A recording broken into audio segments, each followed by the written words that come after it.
Hey everybody, this is Dylan Porter here with Hunters for Hunters, and we are sitting down to have a chat with Bernie Barringer. He is the founder and director of the International Black Bear Show. He's also a bear hunting guide and is known by some as the Bear Professor. And with me, I have Jake Bergren, who is one of our board members here at Hunters for Hunters. He's also, I believe, the assistant director of the Black Bear Show. And Yes. these two guys are putting on quite the event coming up very soon, towards the end of the month here. So, with that, I'm kind of going to let Bernie take it away. There's a lot of stuff going on with this event, and we're really excited to be a part of it for the second year in a row. Yeah, it's really is exciting and it's fun to watch it grow. We started last year and we had about 30 vendor booths sold and a few seminars and stuff like that. And then it just really took off. For 2026, we're going to be in Grand Rapids, Minnesota, July 31 through August 2nd. And we've got over 80 vendor booths that are filled already now. We got a couple left, but it's really growing. We got so many great seminars and great bear hunters, and we have Tom Miranda coming. Is going to be doing a bow hunting seminar and just hanging out and talking hunting and trapping with people. We got people like Brian Johnson, the anatomy hunter, who does some really good seminars on where to shoot a bear and how bears are built different than deer as far as their anatomy goes and where their lungs and everything are positioned. And I guarantee you, it is a real eye opener for a lot of people. And then, of course, we got the state record black bear there, and Jesse Koskanimi, who will be doing a couple seminars on killing giant bears in the no quota zone and on the edge of the typical bear hunting area in Minnesota. Boy, he's killed some really big bears, and it's a really good seminar. Richard P. Smith is a guy from Michigan that has been bear hunting for over 50 years, and he's written several books and done DVDs and dozens of magazine articles on bear hunting. He's coming from Michigan to talk bear hunting with people and do some seminars. So, yeah, we got a lot of stuff going on. And the cool thing is, all these vendors are from all over the place. We got taxidermists and guides and outfitters. We got quite a few guides and outfitters coming from Canada. If you want to book a bear hunt in Saskatchewan or Manitoba or Alberta, you'll be able to talk to these people in person. And that's pretty cool to be able to meet them before you actually book a hunt with them. So, yeah, there's just, man, there's a lot going on at this show, and it should be really fun. If you have even a slight interest in bear hunting, you really need to be there. Yeah, I mean, we got your website up, and we're scrolling through some of the booths here, and there's a very impressive assortment of vendors at the show here. You got meat processors, you got uh, I mean, I'm just looking through it, and there's so many to read from. Taxidermist, bear guides, like you said, Jesse, the with the big. How big was his big bear? Well, it was 600 and some pounds, 20, I can't, I, two, 22 and 7/8 inch maybe skull. It's a state record and hasn't been broken. And believe it or not, this guy just knows how to find and shoot great big giant bears. His last three bears have averaged over 500 pounds. That's So incredible. it's really fun to hear him talk about it and the things that he does to try to track down these big buggers. So it sounds like if a guy wanted to learn really anything about bear hunting, this would be the event to do it at. Whether you're a seasoned bear hunter or like me, I haven't bear hunted since I was 12. There's something for everybody to learn at this event. Well, even an experienced bear hunter is going to get some good nuggets of information.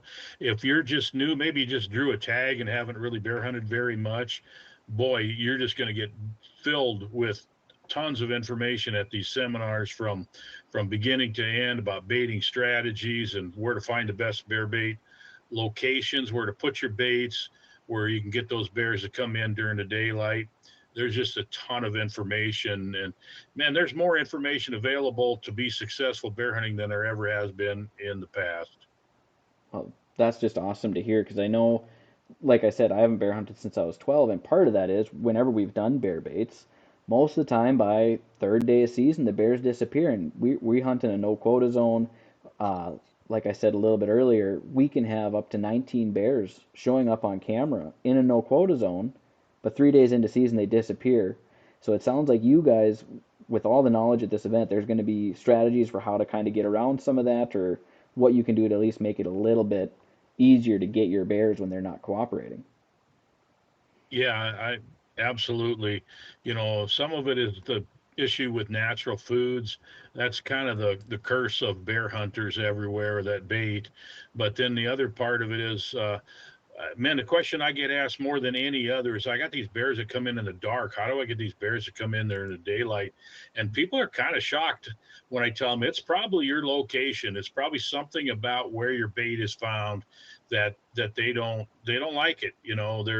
They're nervous about it or whatever. Maybe it's not close to water. Maybe it doesn't have heavy cover that they can travel in and feel comfortable moving about in the daylight. So those are all things that'll be covered in the seminars. Awesome. Tons of good information. And again, the dates on that are July 31st, the 2nd of August, and it's in Grand Rapids. Where is it at in Grand Rapids? Yeah, it's at the Yanmar Arena, which is kind of the city. What would you call it, Jake? Well, it's the hockey rink there for anybody around the Grand Rapids area. It's right on the north end of Grand Rapids on Highway 38, just in front of the high school. Real easy to find. Um, and, like you say, right next to the county fairgrounds there. So there's camping available at the county fairgrounds. Grand Rapids, part of the reason we chose it is it is a fairly good sized town. There's plenty of hotels in the area, local restaurants in the area. There's other things to do in the town as well. So we hope that people come for the weekend, and even if they don't spend 3 full days at the show, they bounce in and out and catch the seminars that they want to see. And we're hoping for a family event where everybody wants to come back year after year. Yeah, I like the idea of the family event too. I want to expand on that a little bit. There's youth activities. Kids can shoot bows at a foam bear target, and there's you want to bring your wife and kids, and there's quite a few booths actually that the women would be interested in. And the fairgrounds campground is like a 10-minute walk away from the arena, and there's a lot of us going to be camping there and sitting around a campfire in the evening. This is basically a family event that we'd love you to come for the weekend, but even if you can only come for a day, it's only $15 to get in. And it's $15 to get in, but is that per day or is that for a whole weekend pass? No, that's for the a day or for the whole weekend. Once you're in, you're in.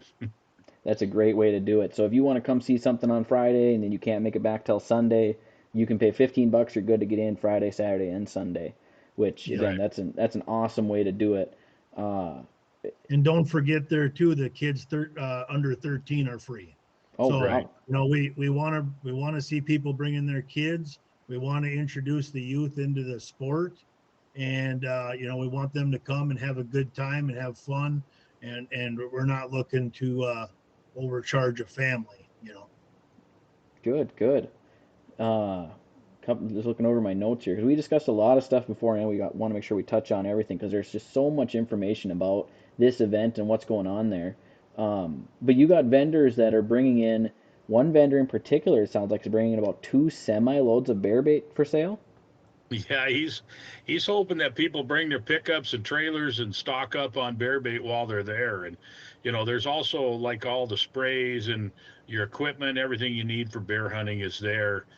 You can really just get your supplies for the year just 2 weeks before the season. So bring a pickup and or a trailer and get some barrels of trail mix or whatever. It's all going to be there.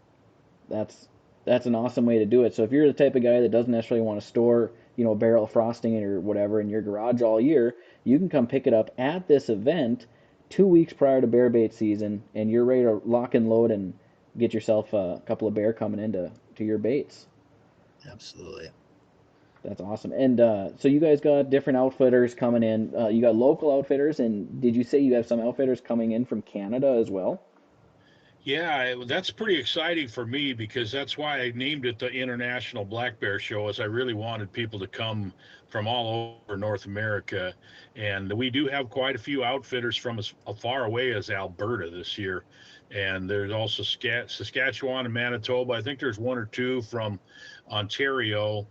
But yeah, I mentioned before, it's really kind of cool to be able to talk to these people in person. So often, if you want to book a bear hunt in Canada, you call them up and you talk on the phone, and here's your chance to actually meet them face to face and ask them those questions, that you would be asking them on the phone. And I think it's a lot more effective at getting to know an outfitter if you can meet him in person. Oh, absolutely. Yeah. I think even in the past when I've done events, you book a lot more hunts if you can talk to somebody face to face. It's just easier. You feel more comfortable. You get to know the person you could be potentially sitting with, or at least sitting around a campfire with at the end of the day, and it's a better way to go about it. So if you've ever considered booking a hunt in Canada, sounds like almost anywhere in Canada, or even locally to Minnesota, this is a place where you can do that. You can meet these guys and get all the information you could ever want from them. So you started this bear show, the International Black Bear Show. We're going into the second year, and you touched on a little bit that you wanted to call it the International Black Bear Show. But what is the history behind it? Because I've been to sportsman shows all over the country. I've never been to, until last year, a show focused specifically on black bears. They're always sportsmen's events, and then you get ones with fishing and camping and everything, but they're never. I mean, there was the Deer Classic, the Deer and Turkey Classic, but I've never seen one just black bears. Yeah, and that's the point of it, I guess, is that black bear hunting is really growing all across North America. There's several states that have added black bear seasons, and they're adding tags in many states. And it's time. It's the right time for this because black bear hunting is really growing, and the bear hunters have just never been taken seriously when it comes to sports shows, especially. There'll be a deer classic or something that'll have kind of a nod to the bear hunters, but the bear hunters need their own show. Been thinking about this for a long time, and I always thought, why doesn't somebody do this? And I sat down with Jake and I explored my ideas with him a little bit, and I'm like, you know what? If nobody else is going to do it, I'm going to do it. So here we go. There you go. And it's nothing like it out there. So, yeah, going into the second year, I remember last year it was a lot of fun. We had a good time. It was a little bit hotter there, so I hear this year's building has air conditioning. This is a climate control building. That was a disqualifying factor this year because a lot of people were really miserable. It was horrible. Yeah. It was really tough. We had a lot of people that came to camp for the weekend and they left after the first day. They're just like, no, it was really bad. Yeah. Well, So I that's think after the show ended there last year, Bernie and I got together 2 or 3 days later and sat around a campfire, and we had a notebook and we wrote down the things that went great and the things that we needed to improve on. And having a climate controlled building was a top of the list, and we also wanted to have a building that was big enough for all the vendors to be in the same room. And we were able to find all that there with the Yanmar Arena, and we're hoping that way there's no vendors that get missed or don't get seen. And we think it should be a great improvement. So rain or shine, 100 degrees or 60 degrees, there's no reason everybody can't come and enjoy the weekend. Yeah, absolutely. And as it's a family event, if you're looking for a place to get your kids out of the house because they're driving you crazy, but it's too hot to do anything outside, this is a place to go. They can run around and chat with different vendors, and you said you got foam targets for them, so it's a full family event. And the kids are going to really enjoy this. There's a lot of mounts there and everything. There's just going to be a lot of things that kids are going to be fascinated by. There's quite a few taxidermists coming, and that's another thing I should mention too. Not every taxidermist does bears very well. And so, before you book a taxidermist, it's expensive to get a bear mounted or get a bear rug. You want to look at what their work looks like. And I find out this out all the time as a guide, and I have people come from other states, Iowa, Illinois, South Dakota, whatever, and they take their bear back and they're like, "Yeah, well, I got a good taxidermist that I work with all the time. I'll just have him do it." And then they get their bear back from their taxidermist. And they're like, "Wow, is that a bear or a muskrat?" It's like find a taxidermist that really knows how to do bears, and there'll be a few of them at the show. Awesome. Yeah, I wouldn't even know where to begin looking. Like, I mean, I know a couple of guys that do whitetails very, very well. Bear is a whole different ball game. I mean, the eyes are a Yeah, lot smaller, the details are completely different. yeah. Yeah, so that's something I never thought of. That's good information to have.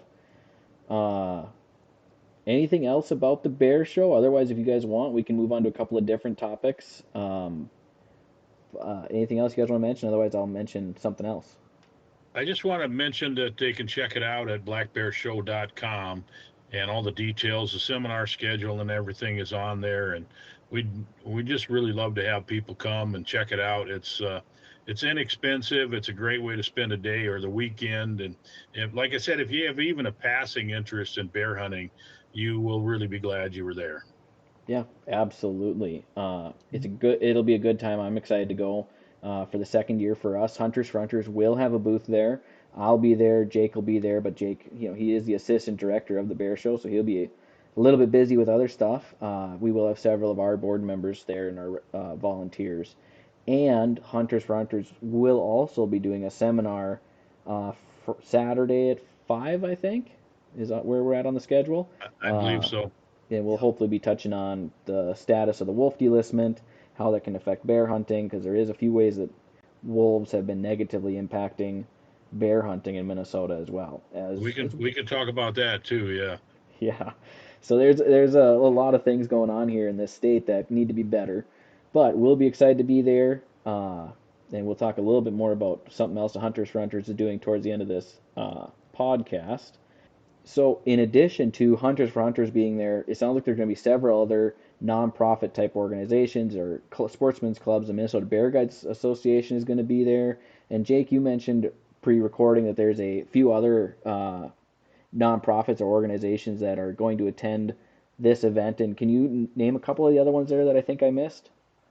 I know that the Minnesota Forest Zone Trapping Association is going to be there as well. And there may be one or two more as well. That's all I was saying. This is just going to be a great opportunity for sportsmen of all types to get together, to meet each other, and to coexist. I think we all have the same goals in mind, is to be able to enjoy the outdoors, hunt and fish and trap, and continue that legacy going forward. Awesome, awesome. Yeah, so if you want to join an organization like Hunters for Hunters or the Minnesota Forest Zone Trappers or the Minnesota Bear Guides Association, you can do that at these events or at this event.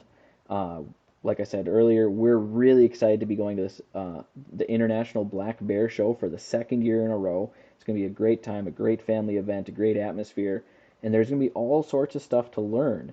And we will be doing a seminar as we previously said, but we're going to go a little bit deeper into it here about how wolves have affected bear hunters, uh, whether it's eating bear baits or various things. And Bernie's got a little bit more insight on that than I do even right now. So Bernie, you said there's a lot of issues that you've been seeing with the wolf and the bear meeting together. I'm not sure what the right Yeah, word is. Conflict. I have a lot of contact with bear hunting outfitters and bear hunters all across the upper Midwest.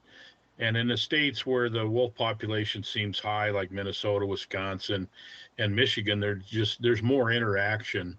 And we have actually observed situations where wolves are pulling bears out of the dens in the winter and eating them. Wolves are killing bear cubs, and I talked to a biologist one time. He says, "Well, we don't have any scientific evidence that this is happening," and so I just sent him a picture of some bear scat with or wolf scat with bear fur in it. I'm like, well, I mean, if you know, I guess he could have found a dead bear or something like that. But I also have trail camera pictures of wolves carrying bear cubs around, and it seems to be an expanding and growing problem in Wisconsin. There's several documented cases now where people have got photos and everything of situations where the wolves have drugged bears out of their dens in the winter. Now, anecdotally, people are telling me they think this is happening in areas where the wolves have decimated the deer population, and so they're turning to bears now. We don't have any scientific proof of that, but it kind of makes sense, but there's definitely a lot more interaction between wolves and bears. They don't like each other. I've seen situations where you have wolves that just move on a bear bait, and the bears just quit coming. I've seen other situations where it's not that bad, but they just kind of avoid each other, and the bears come when the wolves aren't there, and so forth. But when you start seeing wolves eating like trail mix and pastries and stuff like that, you got to wonder, is there just no rabbits and deer around for them, or what's going on, that you're starting to see more and more of these bears or more wolves on the bear baits? Yeah, So wolves. Bernie, do you think that that they're really there to, maybe get a pastry or trail mix, or do you think that they've learned that, bears somewhat congregate around that bait, and they're maybe looking to grab a cub or a yearling smaller bear that they can get? What's your thoughts on that?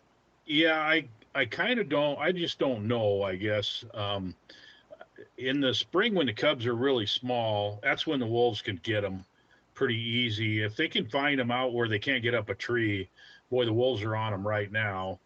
And and then they're most vulnerable in the winter when the bears are asleep, basically, and the wolves can just kind of dig them out. They can't go anywhere. So I think the wolves are actually coming to the baits to eat the bait. Well, I used to use like beef scraps and things like that. Man, I don't put any kind of meat on the baits anymore. It's just the wolves just cover them up if you do Mm. that. But they're eating the pastries. I mean, we got trail camera videos of them just sitting there crunching on almonds and cashews. What in the world is really just don't have anything else to eat, or what? Yeah, that's crazy. I mean, it's got to be because I know even when I've talked to guys specifically in the Babbitt area, I talked to one guy. He said they have roughly 2 square miles of hunting land, and there's not a deer track on it all winter. There's nothing but wolf tracks. Well, if there's no deer and there's no rabbits and there's no birds, there's nothing for them to eat. Everything's vacated the area. Man, eating almonds, it's kind of a shock, but what else are they going to eat? Yeah, we know that wolves move great distances, and another anecdotally thing. I mean, I don't have the science to prove it, but man, they can go a long ways, and if they sort of get the populations down where it kind of reaches a point of diminishing returns, it's like if you got to use more energy to kill a deer than you get in return for that deer, I think they're just going to move on into areas where it's a better place to hunt, and in the meantime, they got to find something to eat. So, yeah, I mean, they'll eat just about anything. Yeah, almonds and pastries, I I guess. know a lot of a lot of bear hunters in my area there. Years ago, they used to use a lot of cheaper dog food. I mean, as a filler, and a lot of times they would use fryer oil grease, and everybody's moved away from it because you throw some dog food out there. Well, guess what shows up? Timber wolves. Yeah. Yeah, Hmm. hard to believe that timber wolves are getting to that point to where they're going to show up with all that human scent there and everything else.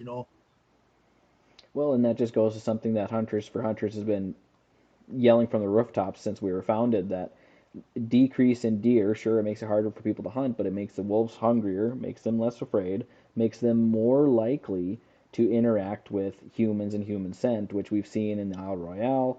We've seen it where they're eating people's dogs, and now we're seeing it where they're going to a bear bait that has people scent all over it. You can't hide it. And I'm sure some guys try, but I'm sure others aren't that worried about it because the bear are coming in anyway. Bear, I mean, they're not as scared of human scent, I think, as many other animals. Is that correct? Like they're more used to it? Yeah, well, they're a predator, so it's not like a deer, where they just kind of live on the edge of panic all the time. And if they smell fresh human scent, they're out of there. A bear is, more likely to, stop and assess the situation, I guess you'd say. But, you mentioned the dogs and the pets in Wisconsin and Michigan where they have hound hunting.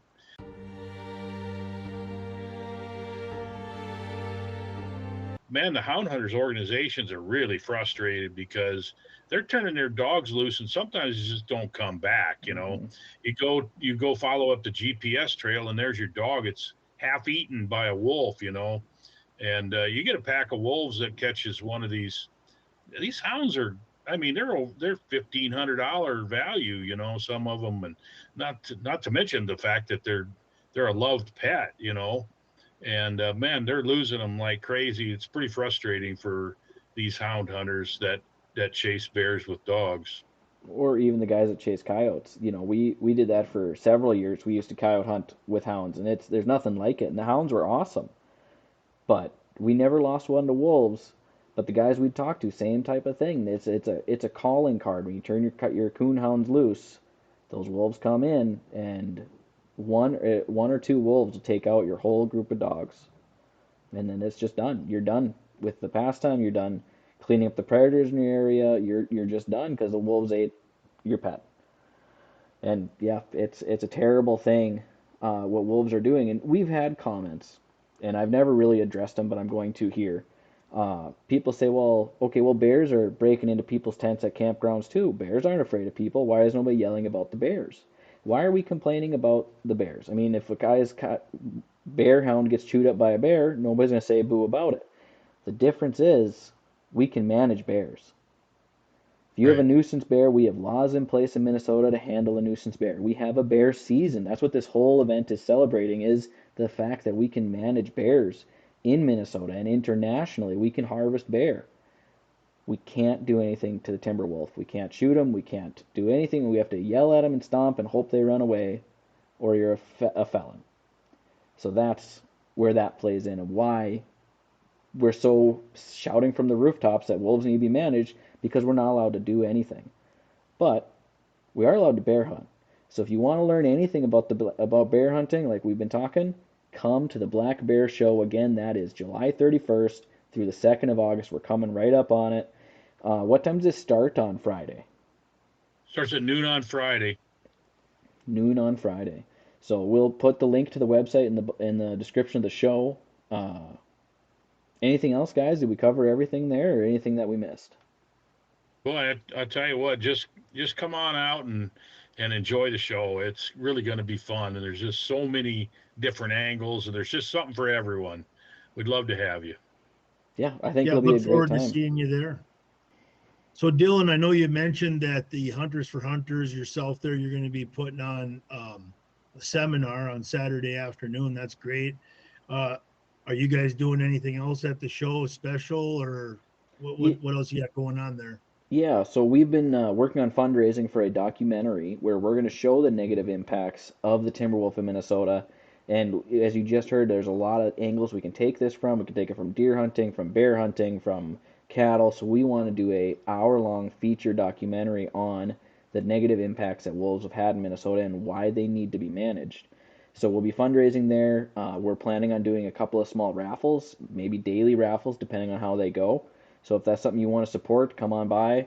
We'll get you signed up, and hopefully we can get a good enough fund put together to make this happen. Great. Awesome. I'd love to see it. Yeah, it should be a lot of fun. We got a lot of good stories to tell. I think it'll be a great time. We'll all be at the show. Do you have anything else you want to plug other than the Bear Show? Anything else you guys are working on that people should be aware of that we can put links to? My guide service is booked up almost through 2030, so I guess I better not promote that. Yeah, you're doing pretty good. Yeah, You do have a YouTube channel. We can throw that on there too, if you I want. yeah yeah. My YouTube channel, I think it's the biggest bear hunting YouTube channel. It's called the Bow Hunting Road, and it's got about 40,000 subscribers. So I'm putting out videos pretty much every week. Wow. That's not, I'm losing my voice. We talk too much. We'll put that in the description, and we look forward to seeing you guys all at the Bear Show. All right, we'll see you there. See you there, everyone. Thank you for listening to another episode of My Land, My Choice by Hunters for Hunters. Hunters for Hunters is a 501c4 nonprofit organization working for hunters and landowners' rights against governmental overreach. If you would like to learn more about Hunters for Hunters, please go to huntersforhunters.org. If you would like to support Hunters for Hunters and their mission, there are two ways you can do that. You can become a member to receive updates from Hunters for Hunters right in your email inbox, or you can donate. Both of these options can be found on our website on the memberships page. Again, that's huntersforhunters.org. Thank you for listening and stay tuned for more updates. If you have any questions, please email us at info@huntersforhunters.org. That's info@hunters4hunters.org. Thank you.